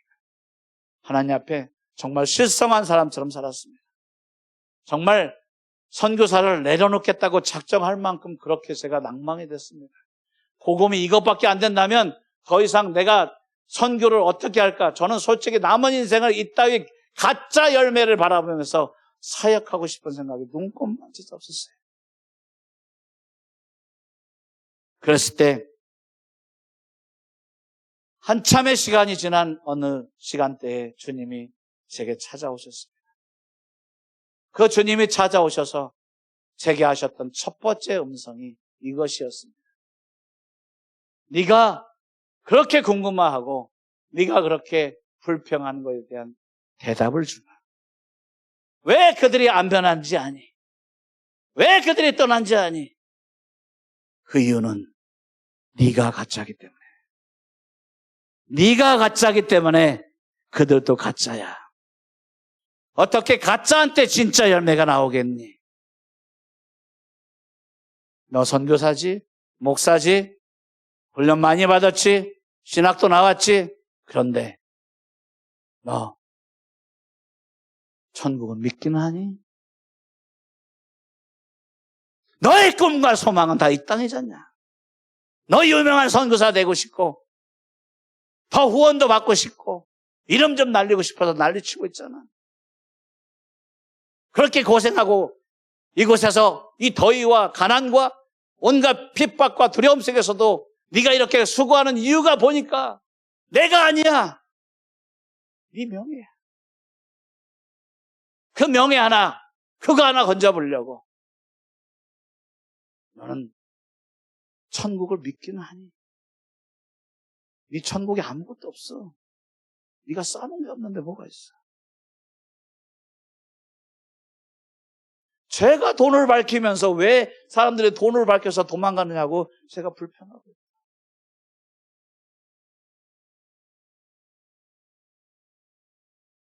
그렇게 또 씨름하면서 한참을 지났을 때 다시 주님이 찾아오셨습니다. 주님이 또 저한테 말씀하셨습니다. 너는 회개를 해본 일이 있네. 회개 많이 했죠. 엄청나게 많이 했죠. 어렸을 때 형하고 그 초등학교 앞에서 그 문방구 가서 제가 망보고 형이 망보고 제가 과자도 훔친 것도 있고, 동네 형 라디오 훔친 것도 있고, 제가 지은 죄가 보통 많아요. 회개 많이 했습니다. 그거 말고 진짜 죄 앞에 서봤니? 그리고 죄를 돌이키는 회개를 해봤니? 죄와 세상을 쫓아가던 그 걸음을 완전히 청산하고 하나님께 향하는 돌이킴, 하나님께 대한 회개, 구원에 이르게 하는 회개, 생명에 이르게 하는 회개. 이제까지 쫓고 사모하고 추구했던 세상을 버리고 나를 위하여 예수를 십자가에 못 박게 만들었던 그 처참한 죄를 돌이키고 하나님께 전심으로 돌아오는 회개. 뭐 해봤니? 한 일이 없더라고요. 한 일이 없어요. 얼마 후 주님이 저한테 말씀하셨습니다. 죄가 뭔지는 알긴 하니? 죄가 뭔지 알기는 하니? 그것도 답이 없어요, 저한테. 형하고 가게 털었던 거 하고, 뭐, 어렸을 때 그 닭 잡아먹었던 거 남이지. 무 뽑아먹었던 거, 뭐 이런 거. 그런 거 생각나는데, 그건 아니잖아요. 성령께서 다양한 방법을 통해서 저한테 죄에 대해서 정확하게 오게 하셨습니다.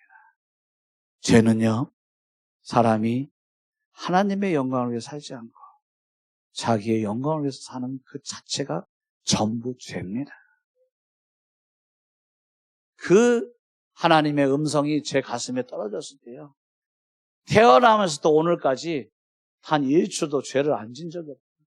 아니, 죄를 안 짓고 사는 순간이 단 1초도 없는 거예요. 완전히 저는 죄 덩어리 중에 덩어리예요. 지금까지 근심하고 수고하고 애쓰고 노력한 모든 것이 어떻게 하면 내 영광이 좀 드러나게 할까? 이 땅에서 더 영화로울까? 내 정욕을 좀 충족시켜 올까? 하나님이 주신 시간, 물질 모든 것. 그저 정욕의 노예, 감정의 노예, 이 뱃돼지의 노예, 이 육신의 노예가 되어서 태어난 순간부터 지금까지 저는 제 영광을 위해서 산 것밖에 없어요. 한순간도 순수하게 하나님, 저 당신의 영광을 위해서 살았습니다라고 할 수 있는 한 1초도 발견할 수가 없었습니다. 그때요, 정말 하늘로부터 제게 회개가 터지는데 그 단어를 표현을 못하겠어요. 머리부터 발끝까지 온몸에 식은 땀이 흐르면서 전신에 두려움과 공포가 임하는데, 큰일 났다. 난 망했다. 난 이제 완전히, 나는 감옥에 가도 견딜 자신이 없는데 난 어떻게 지옥을 견디지? 저 지옥에서 영원한 그 불덩어리에서 내가 어떻게 저 불을 견디지? 이게 저한테 엄습해 오는데요, 견딜 수가 없는 거예요. 제가 구원을 해달라고 드러낼 만한 아무런 의의가 제 안에 존재하지 않는 걸 그때 보았어요. 그게 제가 세상에서 놀 때입니까? 누구보다도 열악한 선교지 가서 누구보다도 수고해서 선교사로 살았던 제가 깨달은 저의 실상이었습니다.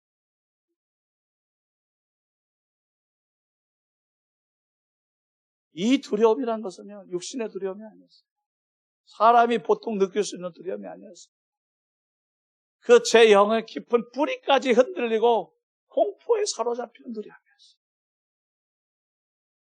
그때 회개가 터지는데, 이건 뭐 회개해야겠다 해서 터지는 게 아니더라고요. 그냥 잘못을 깨닫는 순간 막 나오잖아요. 잘못했으면 살려주세요. 잘못했어요. 제가 6개월을 딴짓 아무것도 안 하고 회개밖에 안 했습니다. 그저 울고 살았습니다. 하나님, 제발 좀 살려주세요. 제발 저 좀 살려주세요. 저는 망했습니다. 저는 완전히 망했습니다. 저 종교 노름하고 있었습니다. 기독교 장사하고 있었습니다. 저 이 땅에서 뭐가 됐든 그 결과로 지옥 가면 뭐가 남는 거예요? 망했다.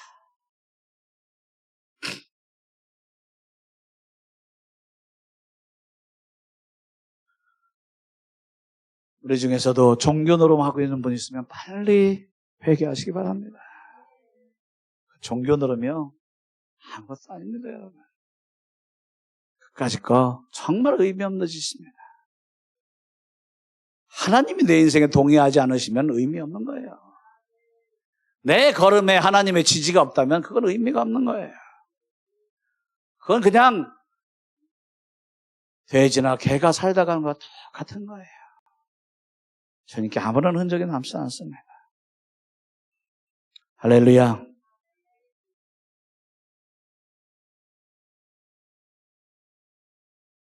(6개월의) 회개는 제가 한 회개가 아니라 무너진 제 영혼이 통곡하는 그냥 시간이었습니다. 그냥 그거 외에는 할 것이 없고 그거 안 하고는 견딜 수가 없어서 그냥 하나님 앞에서 그렇게 6개월을 울부짖으며 살았더니 그냥 하나님께서 이 장마 후에 검은 먹구름이 벗겨지듯이 이렇게 하늘이 보여지기 시작했습니다. 그러면서요, 신기한 일이 생겼어요. 하나님과 저의 관계가 실제가 되기 시작했어요. 그분이 정말 제게 오신 것이 믿어지는 게 아니라 느껴지기 시작했습니다. 그때 당시 이건 뭐 제가 그냥 표현을 할 수밖에 없는 것 같아요. 제 어깨 위에 예수님이 앉아 계셨어요. 그냥 앉아서 가시는 거예요. 이제 뭐 더 이상 뭐 천국이 믿어지냐 안 믿어지냐 그런 얘기를 할 이유가 없는 거예요. 그분이 어깨 위에서 보고 계신데.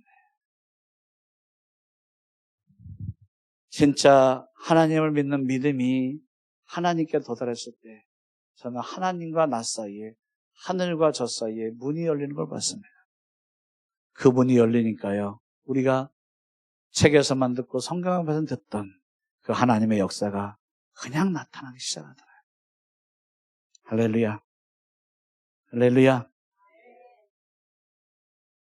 오늘 목사님이 잠깐 말씀하셨던 그 내용도 그런 내용입니다. 한 번은 저희 사역자가 와서 인도에서 두 번째로 유명한 힌두교 성지, 해마다 수천만 명의 순례자들이 찾아오는 힌두교 성지에 가서 교회를 개척하겠다고 했습니다. 그 친구는 중학교 중퇴예요. 가방끈이 짧습니다. 네가 거기 가서 그 기라성 같은 힌두교들을 무슨 제주로 전도할래? 그랬을 때 그 친구가, 목사님, 어차피 주님이 하시는 거잖아요.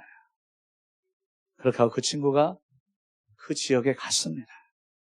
그리고 그 친구가 그 지역에 가서 3년, 4년 사역한 후에 어느 날 전화가 왔어요. 물론 계속 중간에 만났지만 이건 특별한 전화였습니다. 선생님, 저희 지역에 와서 전도 집회 좀 해주세요. 아, 그럼 당연히 하지. 저희 청년들 팀하고 해서 제가 차를 타고 이제 거저로 갑니다. 가는 길에 청년한테 얘기했어요. 어디로 가는지는 알아야지. 장소 좀 빨리 물어봐, 어디로 가야 되는지. 청년이 전화를 했는데 전화를 하다가 갑자기 말이 이상해져요. 예? 어디요? 이런 거예요. 그러더니 전화를 끊고 청년이 하는 말이, 선생님, 저희 그 지역에서 꽤나 유명한 힌두교 사원으로예요. 거기서 집회를 한대요. 여러분, 인도라는 문화에서 힌두교 엄청 강합니다. 그냥 경찰도 못 됩니다. 거기서 누가 몰매를 때리면 죽어야 돼요. 그런데 힌두교 성지에 있는 꽤나 유명한 사원에서 전도 집회를 하겠다. 순교를 해야 되는 얘기죠. 그래서 저희 청년들이 다 숨이 죽었어요. 그래, 오늘이 죽는 날인가 보다. 진짜 두려움이 찾아오더라고요. 그래도 가자. 갔더니 아니냐 다를까 진짜 그 사원이에요. 그 사원 안에 피에 제사를 드리는 곳이라 피냄새가 추비한데 거기에 이런 스피커 한 10개는 세워놓은 것 같아요. 어마어마하게 큰 스피커를 세워놓고 전도 집회를 하라고 해놨는데 아니 이왕 하려면 좀 조용히 소곤소곤하지 온 도시가 다 알으라고 이렇게까지 집회할 이유가 뭐가 있을까? 그렇게 해놨어요. 그래서 어떻게 여기서 하게 됐니? 라고 물어봤더니 그 친구의 사역 간증이 쭉 풀리는 거예요. 선생님, 제가 여기 와서 제가 중학교 중퇴의 짧은 가방줄이 뭘 전도를 하겠습니까? 제가 와서 방 하나 얻어놓고 기도밖에 안 했습니다. 하나님 앞에 기도밖에 안 했는데 어느 날 기도화가 나왔더니 그 골목에 저쪽에 한 40대 중년의 남자가 앉아있는 것이 측은하게 보였어요. 그래서 가서 무슨 일이냐고 물어봤더니 자기가 한숨을 푹 쉬면서 보세요. 이 앞에 이 의리한 집 좀 보세요. 아 진짜 의리하네요. 저게 저희 집이에요. 아 그래요? 그런데요. 제가 저 집을 7년간 못 들어가고 있어요. 집 져놓고 하룻밤도 잠을 못 잤어요. 아 왜요? 들어가면 귀신이 호통 강하게 괴롭히는 게 아니에요. 사람이 견딜 수가 없어요. 인도의 두 번째로 유명한 힌두교 성지에 기라성 같은 힌두교 내노라는 푸닥거리 하는 사람들 다 불러서 푸닥거리 다 해봤는데 7년간 해본 결과 아무 일이 안 일어났어요. 그때 이 친구가 딱 한마디를 했습니다. 아저씨가 지금까지 기도한 그 신들은 다 가짜입니다. 진짜 하나님께 기도해야 되죠. 그 하나님이 누군데요? 예수님입니다. 어차피 이판사판 그 40대 남자가 복음을 들었습니다. 마지막 지푸라기라도 잡는 심정으로 그 목사의 얘기를 듣고 온 가족을 불러서 그 복음을 듣게 하고 그리고 마지막에 이 친구가 감동에 대해서 온 가족을 데리고 그 집으로 들어갔어요. 자, 우리 한번 여기서 예배 드립시다. 거기서 그날 저녁 6시부터 예배를 드리기 시작했어요. 생전 처음 듣는 말과 찬양과 기도 소리를 들으면서 꾸역꾸역 예배를 드리다가 얼마나 못 알아듣는 말 들으니 힘들어요. 한 9시 되니까 잠들이 쏟아져 내려오는 거예요. 그래서 하나 둘씩 잠들기 시작했어요. 거기 예배 드리다가 온 식구가 다 잠들었길래 나중에 자기도 한 10시쯤 돼서 그냥 같이 쓰러져 잤대요. 다음날 해가 뜨고 아침 6시가 됐는데 이 주인 아저씨가 눈이 떠지면서 기겁을 한 거예요. 내가 이 집에서 하룻밤을 잤네. 7년을 못한 집에서 하룻밤을 잤네. 나 혼자가 아니라 온 가족이 하룻밤을 잤는데 아무 일이 안 일어난 거예요. 할렐루야. 그냥 7대4 같죠? 7대3? 우연인 것 같기도 하고 하나님이 한 것 같기도 하고 그렇죠? 그렇게 믿으면 안 되는 거예요. 하나님이 하신 거예요. 100% 하나님이 하신 겁니다. 그날 그 가족이 그 집 대문에서 나오는 사건 자체가 동네에 충격이 됐어요. 아니 어떻게 저 식구가 저 집에서 나와? 7년 동안 못 들어간 저 집에서 저 식구들이 어떻게 나오는 거야? 무슨 일이 일어난 거야? 그러자 그 집주인 아저씨가 얘기하는 거예요. 우리 하룻밤 잤어. 아무 일이 안 일어났어. 어떻게 예수라는 신을 어제 저녁에 우리가 모셨는데 그 신을 모신 다음부터 이렇게 됐어? 순식간에 그 얘기가 그 동네 다 퍼진 거예요. 여러분 참 이 영적 현실에 가보면요. 하나님도 실제지만 귀신도 실제입니다. 그 동네에요. 귀신 안 들린 집이 없어요. 멀쩡한 집이 하나도 없어요. 다 귀신판이에요. 우리 한국도 다 귀신판인데 다 뭐 우울증이니 뭐 조울증 이상한 걸로 다 말을 바꿔놨더라고. 다 귀신이에요. 근데 그 귀신들의 역사들을 시달리는 사람들 그 얘기를 들으니 얼마나 반갑습니까? 동네 사람들이 그냥 물밀듯이 밀려오는 게 우리도 좀 어떻게 해야 되는지 알려주세요. 똑같이 복음 전하고 똑같이 그 집 가서 기도하고 예배드렸더니 모든 귀신은 떠나는 줄 믿습니다. 그렇게 해서요, 그 동네의 가장 큰 힌두교 사원의 절반 사람이 예수를 믿은 거예요. 그래서 그 절반 사람들이 예수님 믿고 나서 우리가 귀한 나의 선생님을 모시고 싶은데 강력한 영적 집회를 하고 싶은데 우리 어디서 할까요? 했더니 그 사람들이 큰 행사면 당연히 우리는 어렸을 때 항상 여기서 했어요 하면서 얘기한 곳이 그 힌두교 사원인 거예요. 항상 큰 행사는 거기서 한 거야. 당연히 해야 되는 거야. 그래서 아무 생각 없이 거기서 그렇게 복음 전도 집회를 연 겁니다. 오늘 저희는 아주 사지가 뒤틀리고 죽을 것 같지만 이판사판 들어와서 이렇게 딱 섰는데 여기는 문이 여기저기 많이 있네요. 거기는 뒤에 문 하나 있더라고요. 나갈 구석이 없어요. 그리고 여기는 참 편안하게 앉아있는데 인도에서 집회하면요, 제가 방귀를 못 껴요. 제 엉덩이 뒤까지 사람이 앉아 있어갖고 방귀 낄 틈도 없어요. 그 정도로 막 빼곡하게 앉아있는데 포기했습니다. 못 도망간다. 어차피 문은 멀고 사람은 바글바글한데 내가 어떻게 도망가냐. 포기하자. 죽으면 죽자 하고 그날 복음을 전하고 말씀을 증거하는데 하나님의 역사는 항상 있었지만 그처럼 강력하게 주님의 역사하는 경우도 참 특별한 경우였습니다. 그냥 손을 만져서도 아니고 안수해서도 아니고 위로부터 주님이 그냥 임하시는 거예요. 임하는데 펑펑 쓰러져요. 사람들이 그냥 쓰러져요. 임재 앞에 그냥 쓰러지고 귀신과 아픈 사람이 하나님의 임재를 딱 경험하면 귀신은 발작을 하고 아픈 사람은 입신에 들어갑니다. 그래서 귀신은 발작을 하고 소리를 지르고 아픈 사람은 입신을 하면서 치유를 받더라고요. 그 수백 명의 사람 속에서 그렇게 강력하게 성령의 역사하는데 그냥 정말 말씀의 성령의 검이 이렇게 역사하는구나. 그것을 보는 현장이었습니다. 그때 중간에 우리 목사님 얘기하신 것처럼 그 힌두교 나무 50%가 남아 있잖아요. 걔네들이 이 소식을 듣고 광분을 해서, 흥분이 아니라 광분을 해서 칼과 도끼와 모든 연장을 갖고 다 쫓아온 거예요. 다 죽여버리겠다고. 그런데 이미 본 것이 있는지라, 살아계신 하나님을 본 것이라. 거기 청년 20명이 우르르 일어나더니 걱정하지 마세요. 계속하세요. 계속해도 돼. 걱정하지 마시고 계속하세요. 20명이 나가서 문 앞에 자기 배를 딱 내놓으면서 째려면 째라 하면서 20명이 막았은 거예요. 그리고 나서 제가 2시간을 더 집회를 했습니다. 그 상황에서 하나님이 만지시다 거기 주동자까지 만지셔갖고 전신 마비가 돼버렸어요. 그날로 영적 싸움 끝났습니다.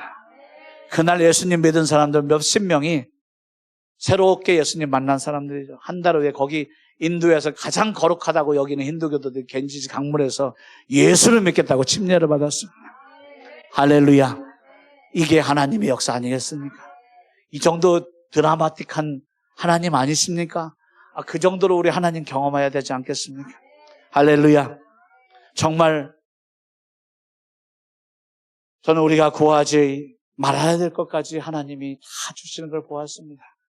그렇게 때로는 몇백 명, 때로는 1,2천 명에 이르는 수준까지 가는 집회도 하나님이 저한테 돈 한번 생각해보게 하신 일이 없어요. 돈이 그냥 막 맨날 지가 찾아오더라고요. 저 좀 써주세요. 저 좀 써주세요. 뭔 일을 하려고 하면 벌써 돈이 미리 와 있어요. 한 번도 돈이 늦게 도착한 적이 없어요. 그 사람들 오면 한 끼 밥은 좀 먹여야 될 거 아닙니까? 먼 데서 오면 차비는 못 줘도 그냥 트랙터 타고 오든 버스 대절하면 그 돈은 좀 줘야 되지 않겠어요? 주님이 한 번도 돈 때문에 고민하게 하신 적이 없어요. 그냥 제가 돈을 쫓아가는 게 아니라 돈이 저를 쫓아다니고. 할렐루야. 하나님과 저의 코드가 막혀지니까 자연계가 복종을 하더라고요. 그 50도 더위가 저희한테는 가장 집회하기가 좋은 때예요.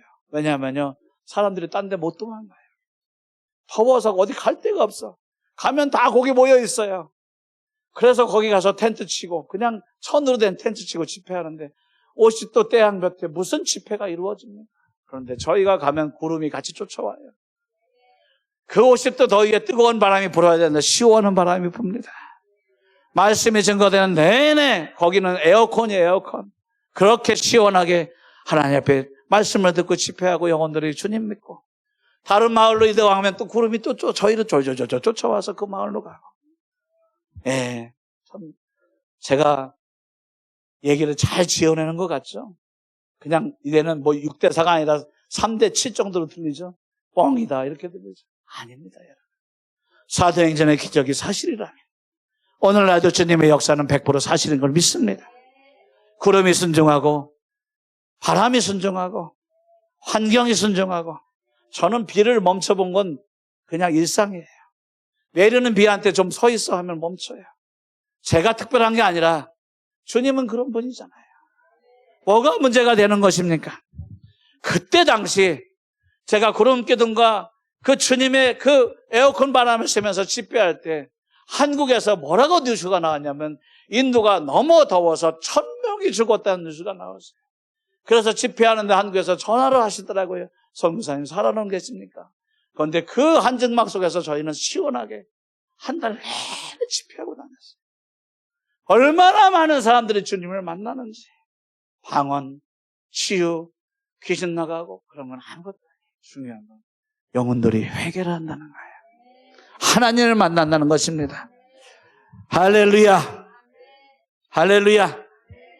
제가 시간 한량없이 끊을 수가 없어서 말씀을 좀 절제하겠습니다. 그 당시 지금 동일합니다만 그 부흥회 때에 저희 목회자들의 교회가 대충 한 15명, 20명 되는 교회들이었어요. 근데 그 부흥회 불 속에서 같이 휩싸이다가요. 불을 같이 받고 같이 기도의 사람, 복음의 사람이 됐어요. 지금은 제일 큰 교회는 1,500명입니다. 작은 교회도 500명, 최소한 300명은 됩니다. 하나님께서 어마어마한 성령과 부흥을 주셨습니다. 할렐루야. 하나님이 하십니다. 아멘. 그런데요, 하나님이 하시기 때문에 그러라는 것이 아닙니다. 중요한 것은 그건 그냥 따라오는 선물이고 우리에게 중요한 것은 내가 하나님과 코드를 맞춰 살고 있는가. 정말 그분이 내 삶을 동의하시는가.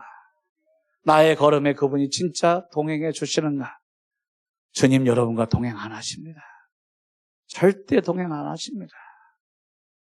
여러분이 주님의 가는 길을 찾아서 회개하고 동행해야 되는 겁니다. 주님이 가시는 그 길에 여러분이 참여를 해야 되는 것이지 하나님이 자기 길을 버리고 여러분의 길을 찾아오지는 않으십니다. 이 복음성가 다 쓰레기 같은 복음성가 참 많아요. 그거 다 하나님과 전혀 상관없는 그런 복음성가들이에요. 회개는 뭔지 아십니까? 내가 내 길을 버리고 하나님 길로 들어가는 거예요. 그분의 가시는 걸음에 이제 내가 동참하는 것입니다. 어느 날 제가 이 찬양을 하다가 굉장히 찔렸던 적이 있습니다. 하나님 나를 인도하소서, 십자가의 길로만 인도하소서, 이런 찬양이 있습니다. 하나님 나를 인도하소서, 이렇게 하는 뒷가사가 뭐냐면 십자가의 길로만 인도하소서. 찬양을 하다가 깜짝 놀랐습니다.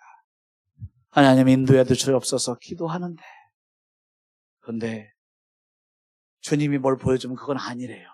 이건 말고, 주님 이거 말고 제가 인도해달라는 길을 알잖아요. 그걸 주셔야지 왜 이 십자가의 길을 자꾸 보여주시는 거예요? 왜 자꾸 버리라고 하시는 거예요? 왜 자꾸 내가 죽어야 된다고 하시는 거예요? 십자가의 길 말고 내가 원하는 그 길 좀 해달라니까요. 주님은 나는 네 길로 못 가. 네가 네 길 버리고 나한테 와야 돼. 이게 복음입니다. 마무리 짓고 싶습니다. 사실은 이 마무리가 훨씬 더 긴 내용이라 제가 고민을 많이 했습니다. 근데 이 내용을 들어야 제가 거짓말 안 하는 사람이 될 것 같습니다. 그런 주님의 강력한 손길을 저는 정직하게 코로나 이후에 많이 잊어먹었습니다. 하나님의 그런 강력한 임재와 손길을 지금 이렇게 강증하면 여러분이 헷갈려 하실 겁니다. 그럼 지금도 보여주셔야죠. 이렇게 얘기하실 겁니다. 제가 우리 조 목사님을 2019년 7월쯤에 처음 뵀습니다. 코로나 나기 전 6개월 전에. 그러니까 제가 끝물에 잠깐 뵀어요. 코로나가 터지고 코로나를 지나면서 제가 주님을 놓쳤습니다. 주님을 놓쳤던 가장 큰 이유는 제가 회개했던 그 죄에 다시 돌아갔기 때문에 그렇습니다. 언제부턴가 제가 한국에 와서 어쩔 수 없이 머물면서 사역을 하는데 사역의 열매에 집착하고 있는 저를 봤습니다. 또 성공에 집착하고 있는 저를 봤습니다. 그것 때문에 좌절하고 있는 저를 봤습니다. 그런데 그 순간 누가 떠나셨더라고요. 더 이상 그분의 손길이 저 안에 보여지지 않았습니다. 그분이 저를 떠나신 것이 아니라 제가 맞췄던 코드를 그것을 놓쳤기 때문에 다시 그분의 임재와 기름 부으심을 경험할 수가 없었습니다. 물론 하나님이 이루어졌던 사역들은 여전히 다 남아 있습니다. 하지만 지금은 과거의 명성 때문에 사람들이 서 좋아하고 설교도 듣고 인도에서도 여전히 많은 사람들이 말씀 앞에 은혜를 받지만 그러나 저는 속이 타요. 왜 타냐고요?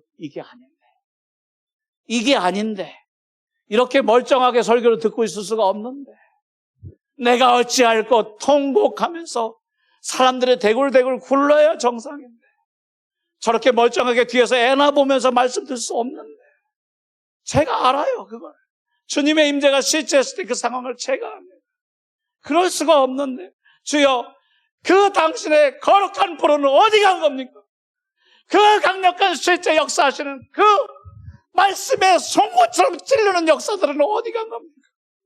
영혼들이 졸면서 듣는 걸 본 일이 없는데 가슴이 찢어지고 영혼이 찢어지면서 말씀 앞에 그렇게 반응했었는데 어디 간 겁니까? 근데 주님께서 그렇게 대답을 하시겠습니까? 대답 안 해서 알겠더라고요. 계시록에 나와 있는 에베소서 교회에게 하신 말씀처럼 내가 첫상을 또 버렸구나. 다시 회개가 또 답이구나. 개가 토한 것을 다시 먹듯이 제가 다시 토한 걸 다시 먹은 저를 봤습니다. 2025년부터 저는 다시 회개의 자리로 돌아가려고 합니다. 저는 앞으로 딱 15년간 사역을 할 것입니다. 그런데 주님께서 지난 2020년까지 부흥의 불로 저를 한 6, 7년 쓰셨더라고요. 하나님께 구하고 있습니다. 이제 그 불을 다시 놓치지 않겠습니다. 15년만 그 불덩어리로 살게 해주십시오. 그러기 위해서 저는 다시 회개의 자리로 돌아가려고 합니다. 그리고 제가 놨던 것, 제가 포기했던 것을 다시 붙잡지 않으려고 합니다. 한국에 와서 보니까 선교사가 본의 아니게 사람들 눈치를 보더라고요. 이제는 그 폐역한 짓을 저는 이제 더 이상 안 하려고 합니다. 더 이상 사람들의 귀가 즐거운 설교를 안 하려고 합니다. 하나님이 기뻐하시는 설교.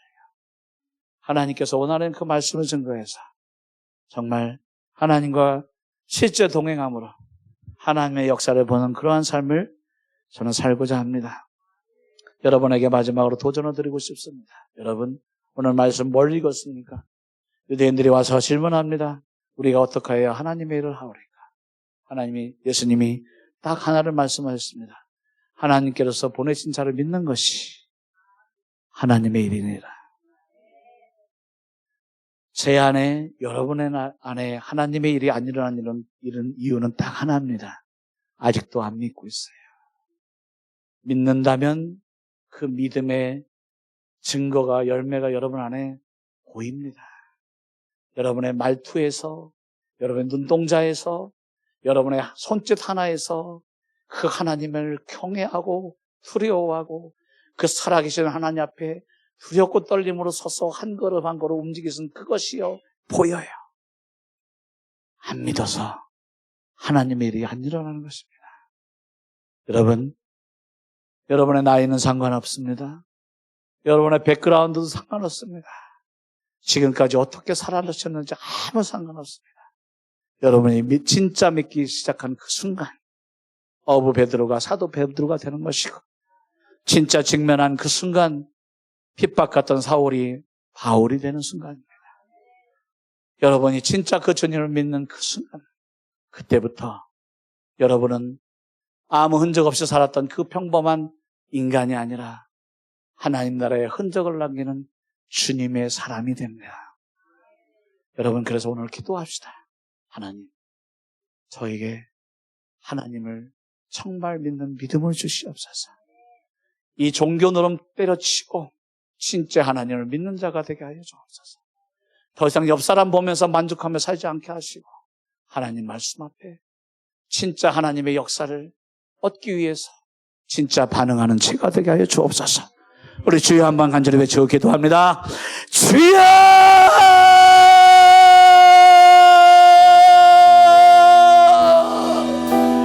주여!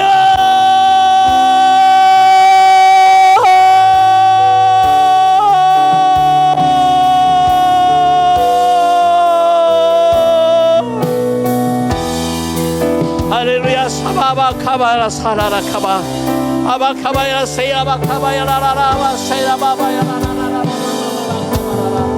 오카바야야바바바라 세야바카바야 야바바바라 세야바카바 할렐루야 카바야 라라바바바. 믿음을 주시옵소서. 주여 아버지, 믿음을 주시옵소서. 주여 하나님, 우리의 눈이 열어지게 하여 주시옵소서. 우리 아버지여, 듣고 온 아버지여, 주여 영적인 기름덩어리가 빠져나가게 하시고 하나님 앞에 정말 믿음이 일어나게 하여 주옵소서. 하나님 앞에 셋째 아버지여, 살아있는 믿음이 다시 나타나게 하옵소서. 정직한 회개가 터지게 하옵소서. 정직한 하나님 앞에 반응이 나타나게 하옵소서. 정직한 아버지 하나님 앞에 움직임이 나타나게 하여 주시옵소서. 아버지여, 거짓이 사라지고 아버지 하면서 드라마하는 모두 흉내내는 것들이 사라지고 아버지 하면서 주여 하나님을 믿되 아버지 하나님을 안 믿는 믿음으로 믿는 거짓된 믿음 다 떠나갈지어다. 떠나갈지어다. 떠나갈지어다. 떠나갈지어다. 떠나갈지어다. 떠나갈지. 아버지 하나님이시여, 주여 이끌어 주시옵소서. 하나님 아버지 이끌어 주시옵소서.